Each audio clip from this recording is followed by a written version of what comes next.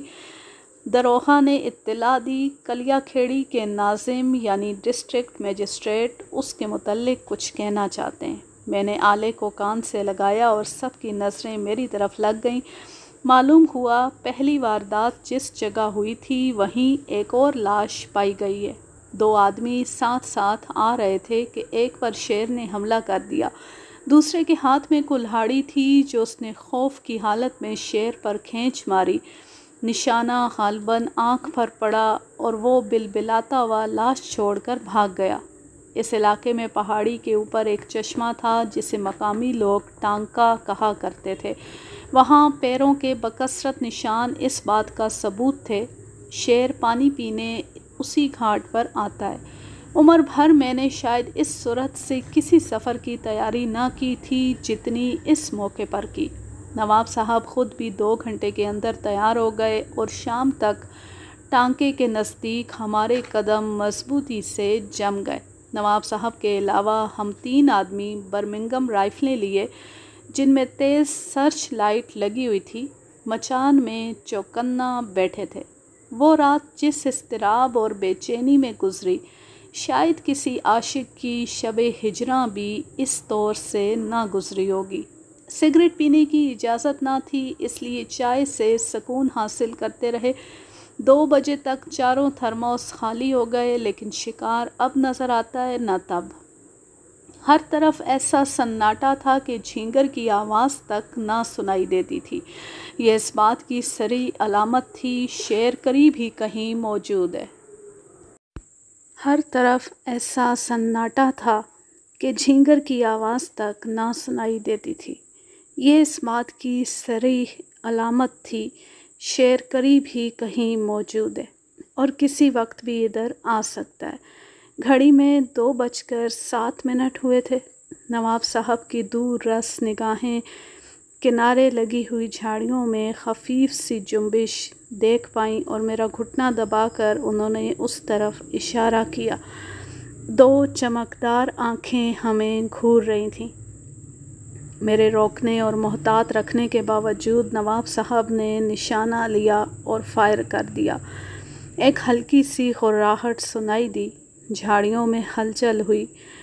اعظم خاں نے بھی خواہ مخواہ اپنی رائفل خالی کر دی۔ شیر نکل گیا تھا۔ نیچے اترنا خطرناک تھا، اس لیے صبح تک انتظار کرتے رہے۔ دن نکلنے پر دیکھا خون کی پتلی سی لکیر دور تک چلی گئی ہے۔ ایک جگہ خون آلود پنجے کے نشان بالکل صاف تھے، جس سے اندازہ ہوتا تھا اس کا ایک پاؤں زخمی ہو گیا ہے۔ خاک کا ایک ایسا تودہ نظر آیا جس پر اس نے اپنے بدن کو اچھی طرح رگڑا تھا۔ اس سے آگے خون کے نشان ناپید تھے۔ یہاں پر میدان ختم ہو جاتا تھا اور پہاڑیوں کا لامتناہی سلسلہ شروع ہوتا تھا جن کی پشت پر گھنی خاردار جھاڑیاں تھیں۔ آگے تلاش بھی بے سود تھی اور تالاب پر قیام کرنا بھی بیکار، کیونکہ اب تو وہ لوٹ کر آنے سے رہا۔ اس لیے بے نیل و مرام واپس آ گئے۔ سانپ نکل گیا، لکیر پیٹا کرو۔ لیکن اب یہ لکیر زیادہ واضح ہو گئی تھی۔ ہر تھانے کو اطلاع دے دی گئی کہ چوکنا رہیں۔ کھوجیوں کو انعام کا لالچ دے کر خبردار کر دیا گیا، اگر کسی جگہ صرف 3 پنجوں کے نشان نظر آئیں تو فوراً کوتوالے شہر کو مطلع کریں۔ جنگلوں کی ناکہ بندی زیادہ سخت کر دی گئی۔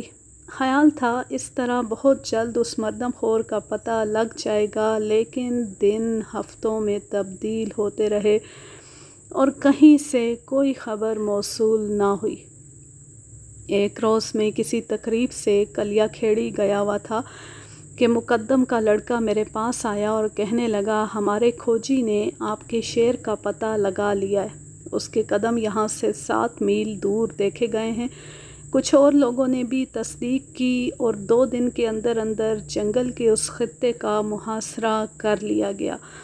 مجھے افسوس کے ساتھ کہنا پڑتا ہے، ہماری موجودگی کے دوران ہی میں 10-12 سال کا ایک بچہ جو چارپائی پر اکیلا سو رہا تھا غائب ہو گیا۔ چارپائی کے گرد 3 پنجوں کے نشان صاف بتا رہے تھے، یہ اسی بدمعاش کی حرکت ہے جو ہر مرتبہ ہمیں جل دے جاتا ہے۔ لڑکے کی قمیض اور ہڈیوں کے ٹکڑے بھی ایک جگہ مل گئے، مگر شیر کہیں نظر نہ آیا۔ ہم سب پر خوب لان تان ہوئی۔ نواب صاحب کا پارا الگ چڑھا، لیکن حاصل کچھ نہ ہوا۔ 99 کا پھیر بدستور جاری تھا۔ ایسا معلوم ہوتا تھا سینچری کبھی مکمل نہ ہوگی۔ شکار ہاتھ سے نکل جانے کا اتنا افسوس نہ تھا جتنا یہ صدمہ کہ ایک کی کمی پوری نہیں ہو رہی۔ سردی کا موسم آگ تاپتے اور ہاتھ ملتے گزر گیا۔ فصل بہار میں بھوپال کے جنگلوں میں ڈھاک کے سرخ پھولوں سے آگ سی لگ جاتی ہے۔ ہرے ہرے پتوں میں کرمزی پھول ہر طرف سے دعوت نظارہ دیتے ہیں، لیکن ہمارے واسطے یہ موسم بالکل بے کیف تھا۔ چند روز سے خبریں موصول ہو رہی تھیں، کلیا کھیڑی کے نواح میں سانبر کھیت پامال کرنے لگے ہیں اور شکاری ان کی تاک میں ہیں۔ ہم نے سوچا شیر نہیں تو انہی کو نشانہ بنائیں، کچھ تو تفریح ہو۔ کیا خبر تھی اس سلسلے میں پرانے دوست سے بھی ملاقات مقدر ہے۔ سانبر کی تلاش میں جنگل کے اندر گھسی تھے کہ ایک دل دہلانے والی گونج نے سب کو مبہوت کر دیا۔ کچھ گدڑیے سر پر پاؤں رکھے بھاگتے نظر آئے۔ دریافت پر معلوم ہوا شیر کی تلاش میں جا رہے تھے اور تتر بتر ہو گئے تھے کہ ان میں سے ایک جو نسبتاً دور نکل گیا تھا اس شیر کی بھوک کا نشانہ بن گیا۔ جنگل کا یہ حصہ چونکہ مختصر تھا، چھپنے کی جگہ بھی کم تھی اور تالاب بھی ایک ہی تھا، اس لیے شیر کو گھیر کر شکار کر لینا چنداں دشوار نہ تھا۔ چنانچہ فوراً محاصرہ کر لیا گیا۔ نواب صاحب راتوں رات پہنچ گئے، پانی کے قریب مچان بنا لیا اور ہانکا شروع ہو گیا۔ ڈھول پٹنے لگے تاکہ شیر اپنی کمین گاہ سے گھبرا کر باہر نکلے اور ہماری گولی کا نشانہ بنے، لیکن وہ نظر آیا بھی تو کہاں، پہاڑی کی چوٹی پر جو اتنے فاصلے پر تھی کہ بہترین نشانہ باز بھی حتمی طور پر نہیں کہہ سکتا تھا کہ وہ ضرور ہلاک ہوگا۔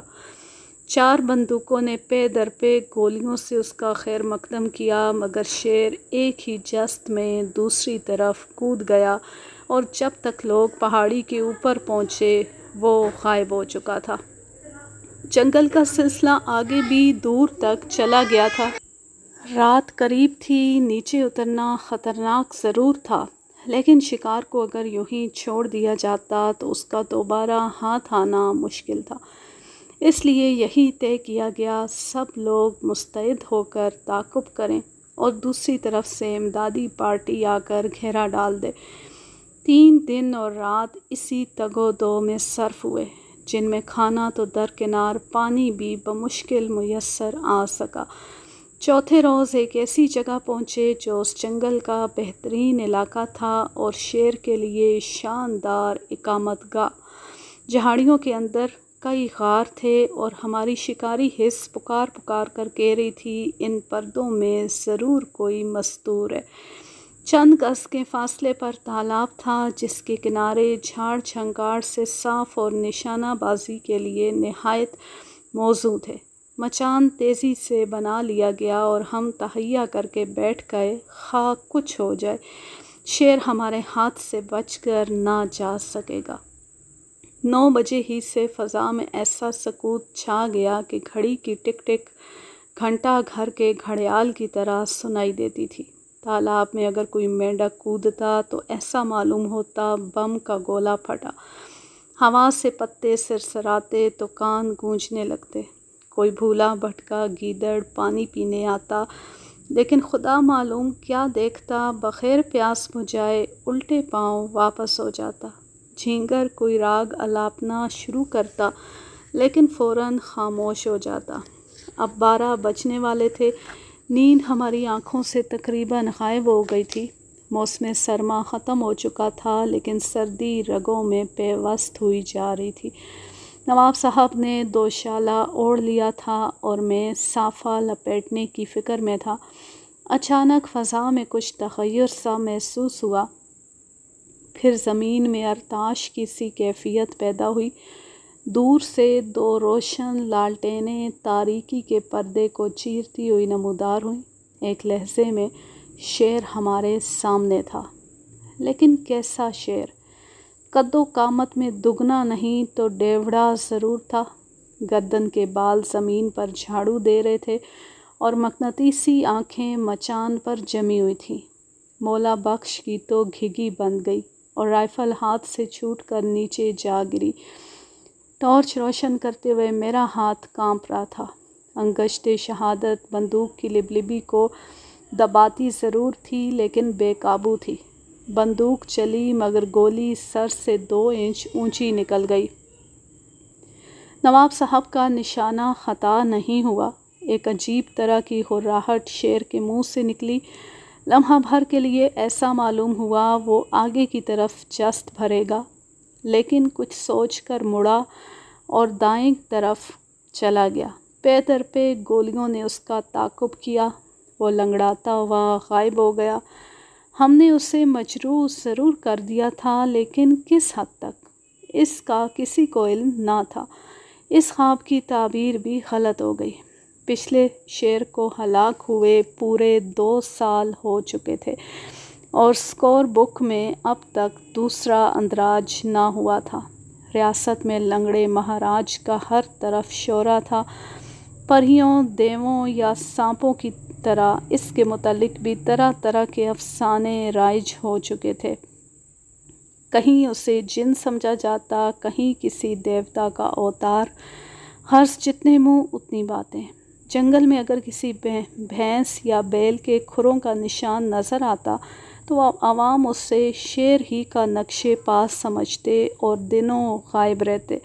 نواب صاحب کے کانوں تک بھی یہ افواہ پہنچ چکی تھی کہ سیسے کی گولی سے یہ جن ہرگز ہلاک نہ ہوگا۔ اس کے لیے کسی عامل کا تعویذ ہی مجرب ہو سکتا ہے۔ ایسی باتیں سن سن کر اور تیش آتا اور بندوق کی نالی پر ہماری گرفت مضبوط ہو جاتی، لیکن جب شکار ہی سامنے نہ ہو تو گولی کا ہدف کون بنے؟ جون کی وہ شام مجھے ہمیشہ یاد رہے گی۔ دن بھر کی سخت گرمی اور لو کے بعد قوا کچھ مزمحل سے تھے۔ شربت اور فالودے کا دور چل رہا تھا۔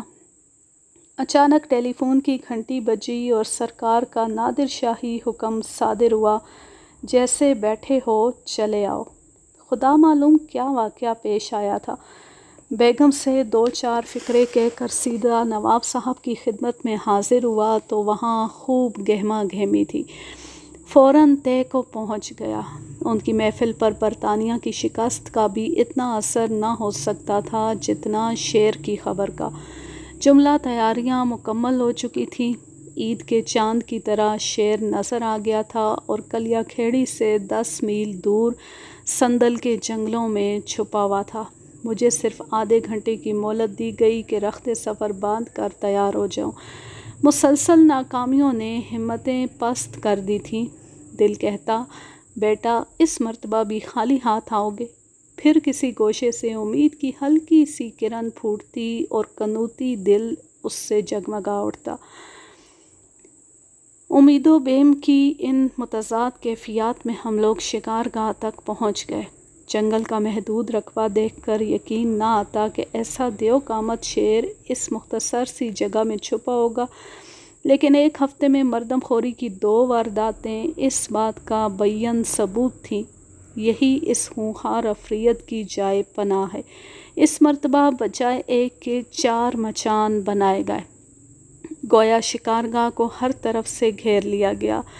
3 طرف ہانکنے والے تعینات کر دیے گئے کہ ڈھول بجا بجا کر شیر کو نواب صاحب کے مچان کی طرف بھگائیں اور وہ گولی کی زد پر آ جائے۔ رات تک تیاریاں مکمل ہو گئیں اور ہم لوگوں نے اپنا اپنا مسکن سنبھال لیا۔ نواب صاحب کے ہمراہ میں اور مجو میاں بیٹھے تھے۔ بندوق کی نالیاں گھاٹ کی طرف تھیں اور آنکھیں جھاڑیوں پر مرکوز۔ 11 بجے کے قریب چاند کی کرنیں گرد و پیش کے ماحول کو روشن کرنے لگیں۔ ہو کا عالم طاری تھا، ہوا تک ساکت تھی۔ اچانک پتوں کی کھڑکھڑاہٹ سے تلاطم سا پیدا ہوا۔ ایک جانور تیزی سے بھاگتا ہوا سامنے سے گزرا اور چشمِ زدن میں غائب ہو گیا۔ درختوں پر لنگور اچھلنے کودنے اور بلند ترین شاخوں پر چڑھنے لگے۔ ابھی یہ سلسلہ جاری تھا کہ مجو میاں نے میرے پہلو میں ہلکی سی چٹکی لی۔ جنوب کی طرف سے ایک نامعلوم سا سایہ نمودار ہو رہا تھا۔ ہم نے دوربینوں کا رخ اس طرف پھیر دیا۔ سامنے وہی جانا پہچانا شیر تھا۔ اس نے اپنی ٹانگ اٹھا رکھی تھی اور پھدک پھدک کر چل رہا تھا۔ یکایک اس طرف کے مچان سے فائر ہوا۔ شیر نے پینترا بدلا اور وار خالی گیا۔ ہانکے والوں نے ڈھول پیٹنے شروع کر دیے تاکہ جانور سراسیمہ ہو کر دوسری طرف رخ کرے۔ چنانچہ ایسا ہی ہوا۔ وہ مشرق کی طرف مڑا اور قریب تھا ہانکے والوں کو زخمی کر کے نکل جائے۔ اچانک دوسری گولی نے اس کا دایاں پاؤں توڑ ڈالا۔ ہمارے مچان سے اگرچہ فاصلہ زیادہ تھا لیکن نواب صاحب کے واسطے صبر سے بیٹھنا ناممکن ہو گیا۔ شیر اپنے تازہ زخم کو دیکھ رہا تھا کہ انہوں نے شست باندھ کر فائر کر دیا۔ گولی بجائے سر میں پیوست ہونے کے جبڑا چیرتی ہوئی نکل گئی۔ جنگل کا بادشاہ ایسی گستاخی کیسے برداشت کر سکتا تھا؟ اس نے ایک ایسی ہیبت ناک آواز بلند کی کہ دشت و جبل گونج اٹھے اور بدن میں لرزہ پیدا ہو گیا۔ ہانکے والے یا تو پیچھے ہٹ گئے یا بھاگ گئے۔ میں نے بھی رائفل تانی اور قبل اس کے کہ وہ اس وقفے سے فائدہ اٹھا کر فرار ہونے کی کوشش کرتا، سر کا نشانہ لے کر لبی دبا دی۔ شیر اب خطرے سے پوری طرح آگاہ ہو چکا تھا۔ ادھر میں نے فائر کیا، ادھر اس نے پہلو بدلا۔ گولی سر کے بجائے ران کا گوشت چھیدتی ہوئی باہر نکل گئی اور اس کا تیسرا عضو بیکار ہو گیا۔ وہ ایک بار پھر دھاڑا۔ مجو میاں کے اوسان خطا ہو گئے اور ان کی بندوق نیچے جا گری۔ اب خدا کا کرنا دیکھیے۔ شیر نے غصے میں آ کر رائفل دبوچ لی اور اس طرح بالکل ہمارے نشانے کی زد میں آ گیا۔ ہماری دونوں گولیاں بیک وقت اس کے سینے میں اتر گئیں۔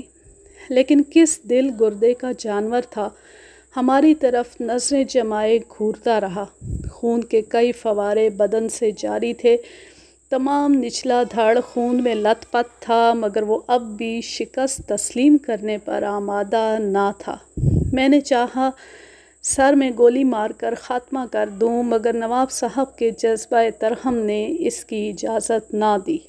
وہ تو اس کی جرأت اور پامردی کو تحسین کی نگاہوں سے دیکھ رہے تھے اور متاسف نظر آتے تھے۔ تقریباً 15 منٹ تک یہی کیفیت رہی، لیکن کب تک؟ خون کے مسلسل اخراج سے نکاہت پیدا ہونے لگی اور بالآخر ہمارا شیر زمین پر چت ہو گیا۔ اس کی نیم مردہ آنکھیں اب بھی ہمیں گھور رہی تھیں، لیکن ہمیں ان میں بجائے انتقامی جذبے کے مظلومیت کے آثار زیادہ نظر آ رہے تھے۔ اور جب وہ دم توڑنے لگا تو نواب صاحب نے اپنا منہ رومال سے ڈھک لیا۔ نواب صاحب کی سینچری مکمل ہو گئی۔ احباب نے مبارکبادیں دیں، اہلکاروں نے نذرانے پیش کیے، شاعروں نے قصیدے کہے، محل میں چراغاں کیا گیا، دعوتیں ہوئیں۔